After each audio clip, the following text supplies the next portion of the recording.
दोस्तों, क्या आपने कभी सोचा है कि कोई इंसान दूसरे इंसान को भी खा सकता है? ये सुनकर ही खौफ पैदा होता है, लेकिन हकीकत ये है कि इंसानखोरी या कैनिबलिज्म सदियों से इंसानी तारीख का हिस्सा रहा है। आज की इस वीडियो में हम आपको ना सिर्फ कैनिबलिज्म की तारीख और नफ्सियाती पहलुओं के बारे में बताएंगे, बल्कि आपको दुनिया के कुछ ऐसे कबाइल की खौफनाक कहानियां भी सुनाएंगे जो आज भी कैनिबलिज्म के अंदर मुलव्विस हैं। इंडोनेशिया के पापुआ न्यू गिनी में मौजूद कोरुवाई कबीला दुनिया के उन कबाइल में शामिल होता है जो इंसानखोरी या कैनिबलिज्म की रिवायत को आज भी बरकरार रखे हुए हैं। ये लोग मानते हैं कि उनके दुश्मनों के जिस्म में शैतानी रूह होती है और इसका गोश्त खाने से वो रूह खत्म हो जाती है। इनके जंगजू रात के वक्त अपने शिकार को चुपके से पकड़ लेते हैं और उनकी रसूमात के मुताबिक सबसे पहले सरदार उस शख्स का दिल खाता है और ये ताकत के हुसूल के लिए किया जाता है। पापुआ न्यू गिनी का फोर कबीला, ये कबीला भी कैनिबलिज्म की वजह से मशहूर है। इनकी रिवायत थी कि जब उनका कोई अजीज मर जाए तो वो उसकी लाश खा जाते ताकि उसकी रूह उनके दरमियान रहे। लेकिन इस रिवायत ने एक बीमारी कुरु को जन्म दिया, जिसकी वजह से बहुत सारी हलाकतें हुईं। भारत में भी कैनिबलिज्म की बहुत सारी मिसालें मिलती हैं।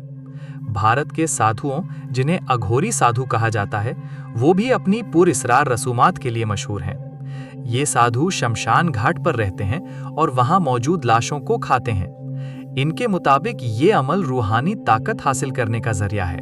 ये चंद मिसालें उन कबाइल की थीं जिनके यहाँ कैनिबलिज्म की रस्म कई हजार सालों से चलती चली आ रही थी।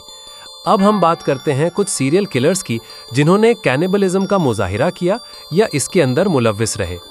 जेफरी डामर, ये अमेरिका का रहने वाला था। इसने तकरीबन 17 लोगों को कत्ल किया और उनके जिस्म के हिस्से खाए। इसके मुताबिक ये अमल उसे सुकून देता था और वो अपने शिकार को अपने करीब महसूस करता था। आर्मीन मेवीज, ये जर्मनी का रहने वाला था। इसने एक शख्स को उसकी रजामंदी से कत्ल किया और उसका गोश्त खाया। ये वाकया दुनिया भर में मशहूर हुआ। इस वाकये की हैरत अंगेज और खौफनाक बात यह थी कि आर्मीन मेवीज को अपना गोश्त खिलाने के लिए मकतूल खुद राजी हुआ। एल्बर्ट फिश, ये अमेरिका का रहने वाला था। इसने ना सिर्फ बच्चों को कत्ल किया बल्कि उनका गोश्त भी खाया।